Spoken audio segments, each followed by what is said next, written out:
बच्चे हैं उससे ज्यादा तादाद में मुझे यहाँ बच्चियां दिखाई दे रही हैं, जो कि बहुत बड़ी काबिलियत कि आप लोगों ने इतनी बच्चियों को यहाँ से तालीम याफ्ता करवा के आगे बढ़ाने का काम किया। जब तक हमारी बच्चियां तालीम हासिल नहीं करेंगी, आगे नहीं बढ़ेंगी, क्योंकि मैं खुद समझती हूँ कि जब एक लड़की पढ़ती है तो वो जरूर ध्यान देगी कि उसकी आने वाली नस्लें भी तालीम ले, वो भी आगे बढ़ सके। तो यहाँ बहुत खुशी हुई है देखकर कि बच्चियां भी बहुत बड़ी तादाद में यहाँ से फारिग हो रही हैं। और मैं ज्यादा कुछ नहीं कहते हुए बस यही कहना चाहती हूँ कि जिस तरीके से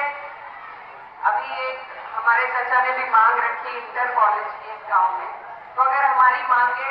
तालीम से जुड़ी रहेंगी, अगर हम अपने इलाके में सबसे ज्यादा तालीम के ऊपर ध्यान देने का काम करेंगे, तभी हमारा इलाका, हमारे बच्चे हमारे इलाके से निकलकर हमारा आपका नाम रोशन करना चाहेंगे। और मैं हर जगह जाती हूँ तो ये बात कहती हूँ, क्योंकि मुझे इस बात का फख्र भी है, तो मैं यहाँ भी आपके बीच रखना चाहती हूँ कि जब बड़ी मुसीबत में मेरा परिवार था, मेरे भाई थे, मेरी वालदा थी, उस वक्त मैं अकेली थी, लेकिन उस वक्त अगर मुझे किसी चीज पे भरोसा था, किसी चीज के बलबूते अगर मैं खड़ी थी, तो वो सिर्फ और सिर्फ मेरी तालीम थी, आप सबका प्यार था।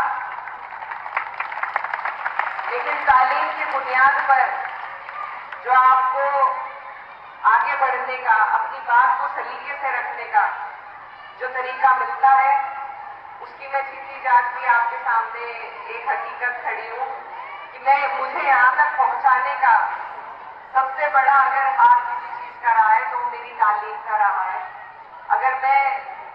लंदन तक पढ़कर ना आई होती तो शायद मुझ में वो जज्बा ना होता, वो आत्मविश्वास ना होता कि मैं आप सबके सामने खड़े होकर इतनी बात रख पाती। आप सबकी बात को उम्मीद करती हूँ सलीके से पार्लियामेंट में जैसे उठाने की कोशिश मेरी रहती है, तो मैं वो ना कर पाती अगर मेरे पास तालीम नहीं होती।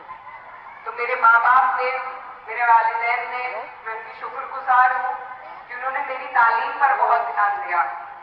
आगे उन्होंने कुछ और वो कर पाते या ना कर पाते, पर यही एक इतनी बड़ी दौलत वो मुझे दे गए जिसके बलबूते आज मैं खड़ी हूँ और इंशाल्लाह किसी से नहीं डरती हूँ। तो यहाँ भी जितने वालिदैन यहाँ पर मौजूद हैं, मेरी आप सबसे गुजारिश है कि आप ये मत समझिए कि लड़कियां हैं तो बस दहेज के लिए पैसे इकट्ठे कर लें। मैं आपको यकीन दिलाना चाहती हूँ और भरोसा खुद के उससे आपको दिलाना चाहती हूँ कि जिस तरीके से मेरे वालिद ने मुझे आगे बढ़ाया, मुझमें मेरे भाई में कोई फर्क नहीं रखा। आज उसी की बदौलत है कि आपकी बेटी, आपकी बहन इस देश की सबसे बड़ी पंचायत में आपकी आवाज उठाने के काबिल बन पाई है। तो जब तक माँ बाप अपने बच्चों में भरोसा नहीं करेंगे, जब तक वो अपने बेटे बेटी का फर्क नहीं मिटाएंगे, तब तक आगे नहीं बढ़ पाएंगे हम। तो आप सबसे मेरी गुजारिश है कि मैं आपके सामने जीता जागता सबूत हूँ और मैं चाहती हूँ कि जिस तरीके से मुझे अपने इलाके के लोगों के लिए लड़ने का मौका मिला है, मेरी जो तमाम बहनें यहाँ पर हैं, आप सब उन्हें भी वो मौका दें ताकि कोई हमारी बहन बच्ची कोई डॉक्टर बन सके, कोई इंजीनियर बन सके, कोई IAS PCS बन सके और कोई